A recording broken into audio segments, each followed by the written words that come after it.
Matthew Henry's Commentary on the Whole Bible. Genesis 46. Jacob is here removing to Egypt in his old age, forced thither by a famine, and invited thither by a son. Here, 1.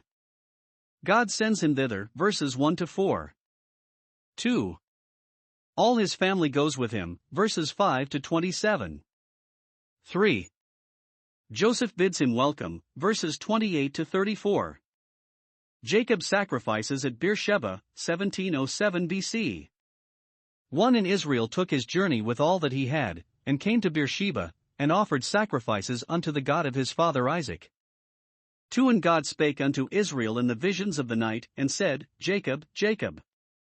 And he said, Here am I. 3. And he said, I am God, the God of thy father. Fear not to go down into Egypt, for I will there make of thee a great nation. For I will go down with thee into Egypt, and I will also surely bring thee up again, and Joseph shall put his hand upon thine eyes. The divine precept is, in all thy ways acknowledge God, and the promise annexed to it is, he shall direct thy paths. Jacob has here a very great concern before him, not only a journey, but a removal, to settle in another country, a change which was very surprising to him, for he never had any other thoughts than to live and die in Canaan, and which would be of great consequence to his family for a long time to come. Now here we are told. How he acknowledged God in this way. He came to Beersheba from Hebron, where he now dwelt, and there he offered sacrifices to the God of his father Isaac, verse 1. He chose that place, in remembrance of the communion which his father and grandfather had with God in that place. Abraham called on God there, chapter 21 verse 33, so did Isaac, chapter 26 verse 25, and therefore Jacob made it the place of his devotion, the rather because it lay in his way. In his devotion, 1. He had an eye to God as the God of his father Isaac, that is, a God in covenant with him, for by Isaac the covenant was entailed upon him. God had forbidden Isaac to go down to Egypt when there was a famine in Canaan, chapter 26 verse 2, which perhaps Jacob calls to mind when he consults God as the God of his father Isaac, with this thought, Lord, though I am very desirous to see Joseph, yet if thou forbid me to go down to Egypt, as thou didst my father Isaac, I will submit, and very contentedly stay where I am. 2. He offered sacrifices, extraordinary sacrifices, besides those at his stated times. These sacrifices were offered, 1. By way of thanksgiving for the late blessed change of the face of his family, for the good news he had received concerning Joseph, and for the hopes he had of seeing him. Note, we should give God thanks for the beginnings of mercy, though they are not yet perfected, and this is a decent way of begging further mercy. 2. By way of petition for the presence of God with him in his intended journey, he desired by these sacrifices to make his peace with God, to obtain the forgiveness of sin, that he might take no guilt along with him in this journey, for that is a bad companion. By Christ, the great sacrifice, we must reconcile ourselves to God, and offer up our requests to him. 3. By way of consultation. The heathen consulted their oracles by sacrifice. Jacob would not go till he had asked God's leave. Shall I go down to Egypt, or back to Hebron? Such must be our inquiries in doubtful cases, and, though we cannot expect immediate answers from heaven, yet, if we diligently attend to the directions of the word, conscience, and providence, we shall find it is not in vain to ask counsel of God. 2. How God directed his paths, in the visions of the night, probably the very next night after he had offered his sacrifices, as 2 Chronicles 1 verse 7, God spoke unto him, verse 2. Note, those who desire to keep up communion with God shall find that it never fails on his side. If we speak to him as we ought, he will not fail to speak to us. God called him by name, by his old name, Jacob, Jacob, to remind him of his low estate. His present fears did scarcely become an Israel. Jacob, like one well acquainted with the visions of the Almighty and ready to obey them, answers, Here I am, ready to receive orders, and what is God to say to him? 1. He renews the covenant with him. I am God, the God of thy father, v3, that is, I am what thou ownest me to be.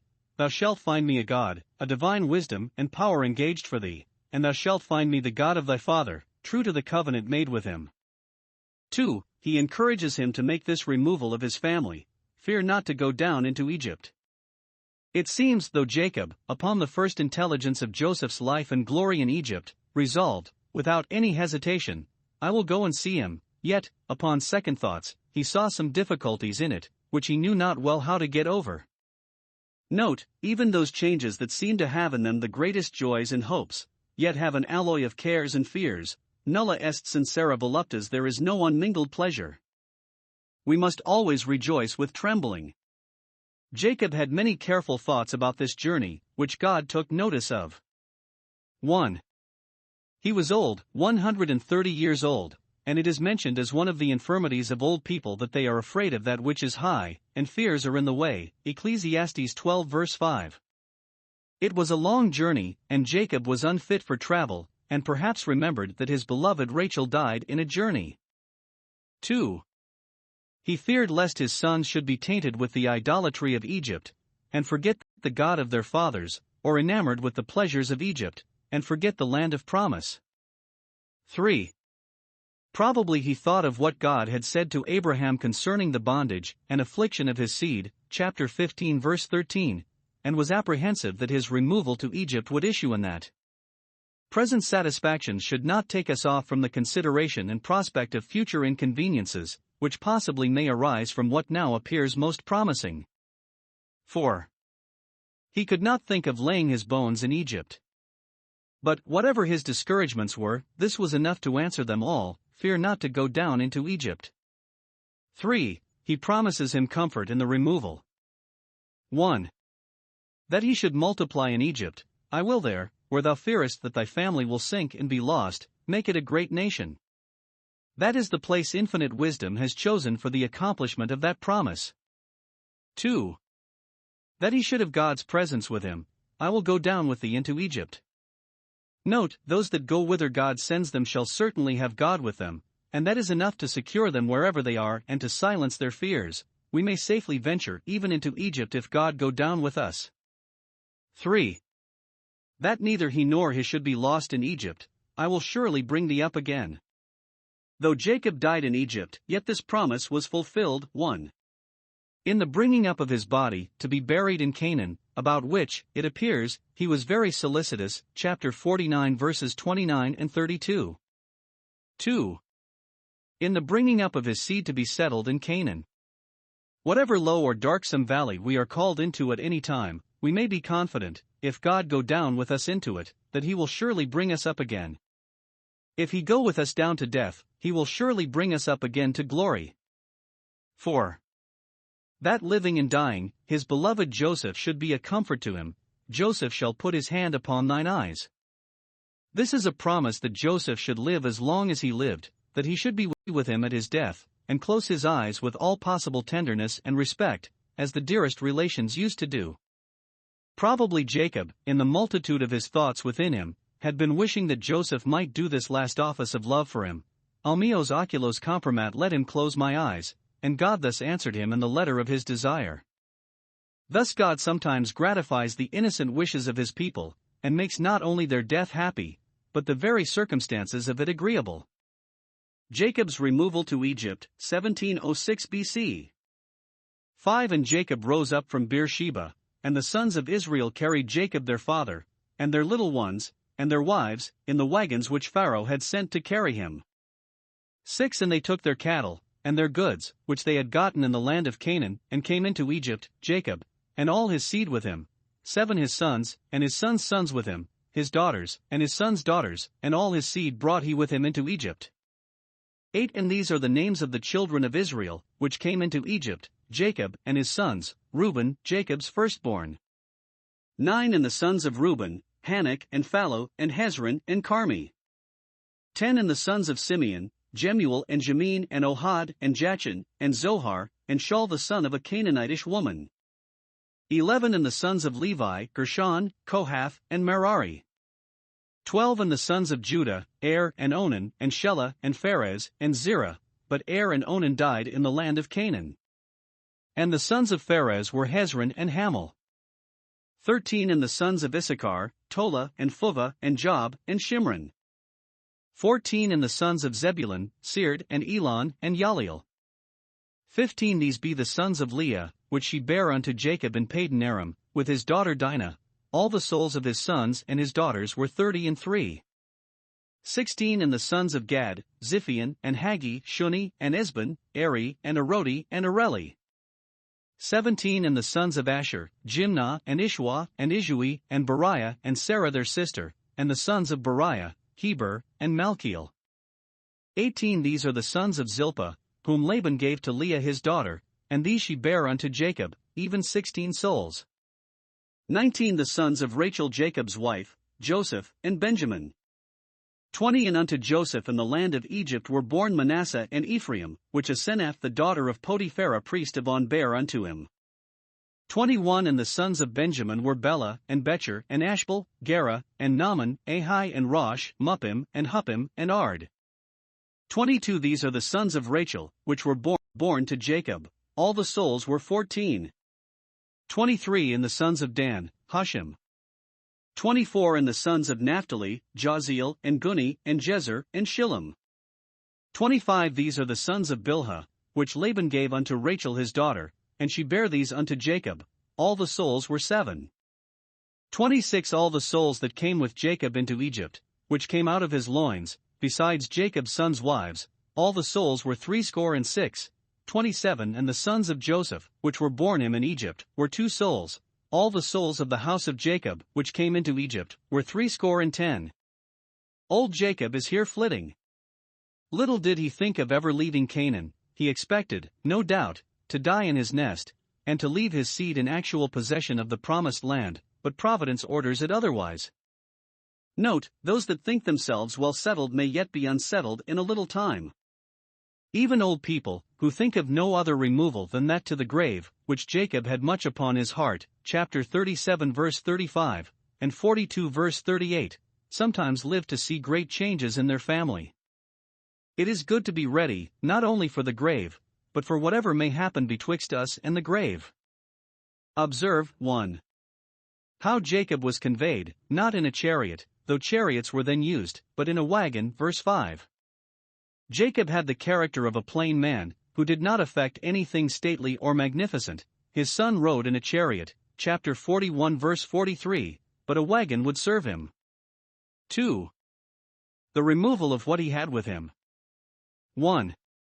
His effects, verse 6, cattle and goods, these he took with him that he might not wholly be beholden to Pharaoh for a livelihood, and that it might not afterwards be said of them, that they came beggars to Egypt. 2. His family, all his seed, verse 7. It is probable that they had continued to live together in common with their father, and therefore when he went they all went, which perhaps they were the more willing to do, because, though they had heard that the land of Canaan was promised them, yet, to this day, they had none of it in possession. We have here a particular account of the names of Jacob's family, his sons, most of whom are afterwards mentioned as heads of houses in the several tribes. See number 26:5, etc. Bishop Patrick observes that Issachar called his eldest son Tola, which signifies a worm, probably because when he was born he was a very little weak child, a worm and no man, not likely to live, and yet there sprang from him a very numerous offspring, 1 Chronicles 7 verse 2. Note, living and dying do not go by probability. The whole number that went down into Egypt was 66, verse 26, to which add Joseph and his 2 sons, who were there before, and Jacob himself, the head of the family, and you have the number of 70, verse 27. The LXX makes them 75, and Stephen follows them, Acts 7 verse 14, the reason of which we leave to the conjecture of the critics, but let us observe, 1. Masters of families ought to take care of all under their charge, and to provide for those of their own house food convenient both for body and soul. When Jacob himself removed to a land of plenty, he would not leave any of his children behind him to starve in a barren land. 2. Though the accomplishment of promises is always sure, yet it is often slow. It was now 215 years since God had promised Abraham to make of him a great nation, chap 12 verse 2, and yet that branch of his seed on which the promise was entailed had increased only to 70, of which this particular account is kept, that the power of God in multiplying these 70 to so vast a multitude, even in Egypt, may appear the more illustrious. When God pleases, a little one shall become 1,000, Isaiah 60 verse 22. Meeting between Jacob and Joseph, 1706 BC. 28 And he sent Judah before him unto Joseph, to direct his face unto Goshen, and they came into the land of Goshen. 29 And Joseph made ready his chariot, and went up to meet Israel his father, to Goshen, and presented himself unto him, and he fell on his neck, and wept on his neck a good while. 30 And Israel said unto Joseph, Now let me die, since I have seen thy face, because thou art yet alive. 31 And Joseph said unto his brethren, and unto his father's house, I will go up, and show Pharaoh, and say unto him, My brethren, and my father's house, which were in the land of Canaan, are come unto me. 32 And the men are shepherds, for their trade hath been to feed cattle, and they have brought their flocks, and their herds, and all that they have. 33 And it shall come to pass, when Pharaoh shall call you, and shall say, What is your occupation? 34 That ye shall say, Thy servant's trade hath been about cattle from our youth even until now, both we, and also our fathers, that ye may dwell in the land of Goshen, for every shepherd is an abomination unto the Egyptians. We have here 1. The joyful meeting between Jacob and his son Joseph, in which observe 1. Jacob's prudence in sending Judah before him to Joseph, to give him notice of his arrival in Goshen. This was a piece of respect owing to the government, under the protection of which these strangers had come to put themselves. Verse 28. We should be very careful not to give offense to any, especially not to the higher powers. 2. Joseph's filial respect to him. He went in his chariot to meet him, and, in the interview, showed 1. How much he honored him, he presented himself unto him. Note, it is the duty of children to reverence their parents, though providence, as to outward condition, has advanced them above their parents. 2. How much he loved him. Time did not wear out the sense of his obligations, but his tears which he shed abundantly upon his father's neck, for joy to see him, were real indications of the sincere and strong affection he had for him. See how near sorrow and joy are to each other in this world, when tears serve for the expression of both. In the other world weeping will be restrained to sorrow only. In heaven there is perfect joy, but no tears of joy. All tears, even those, shall there be wiped away, because the joys there are, as no joys are here, without any alloy. When Joseph embraced Benjamin he wept upon his neck, but when he embraced his father he wept upon his neck a good while. His brother Benjamin was dear, but his father Jacob must be dearer. 3. Jacob's great satisfaction in this meeting. Now let me die. Verse 30. Not but that it was further desirable to live with Joseph, and to see his honor and usefulness, but he had so much pleasure and satisfaction in this first meeting that he thought it too much to desire or expect any more in this world, where our comforts must always be imperfect. Jacob wished to die immediately, and lived 17 years longer, which, as our lives go now, is a considerable part of a man's age. Note, death will not always come just when we call for it, whether in a passion of sorrow or in a passion of joy. Our times are in God's hand, and not in our own. We must die just when God pleases, and not either just when we are surfeited with the pleasures of life or just when we are overwhelmed with its griefs. 2. Joseph's prudent care concerning his brethren's settlement. It was justice to Pharaoh to let him know that such a colony had come to settle in his dominions. Note, if others repose a confidence in us, we must not be so base and disingenuous as to abuse it by imposing upon them. If Jacob and his family should come to be a charge to the Egyptians, yet it should never be said that they came among them clandestinely and by stealth. Thus Joseph took care to pay his respects to Pharaoh. v. 31. But how shall he dispose of his brethren? Time was when they were contriving to get rid of him, now he is contriving to settle them to their satisfaction and advantage. This is rendering good for evil. Now 1. He would have them to live by themselves, separate as much as might be from the Egyptians, in the land of Goshen, which lay nearest to Canaan, and which perhaps was more thinly peopled by the Egyptians, and well furnished with pastures for cattle. He desired they might live separately, that they might be in the less danger both of being infected by the vices of the Egyptians, and of being insulted by the malice of the Egyptians. Shepherds, it seems, were an abomination to the Egyptians, that is, they looked upon them with contempt, and scorned to converse with them, and he would not send for his brethren to Egypt to be trampled upon.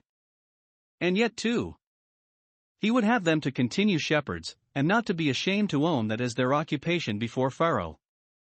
He could have employed them under himself in the corn trade, or perhaps, by his interest in the king, might have procured places for them at court or in the army, and some of them, at least, were deserving enough, but such preferments would have exposed them to the envy of the Egyptians, and would have tempted them to forget Canaan and the promise made unto their fathers. Therefore he contrives to continue them in their old employment.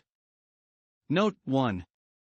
An honest calling is no disparagement, nor ought we to account it so either in ourselves or in our relations, but rather reckon it a shame to be idle, or to have nothing to do. 2. It is generally best for people to abide in the callings that they have been bred to and used to. 1 Corinthians 7 verse 24. Whatever employment or condition God, in His providence, has allotted for us, let us accommodate ourselves to it, and satisfy ourselves with it, and not mind high things. It is better to be the credit of a mean post than the shame of a high one.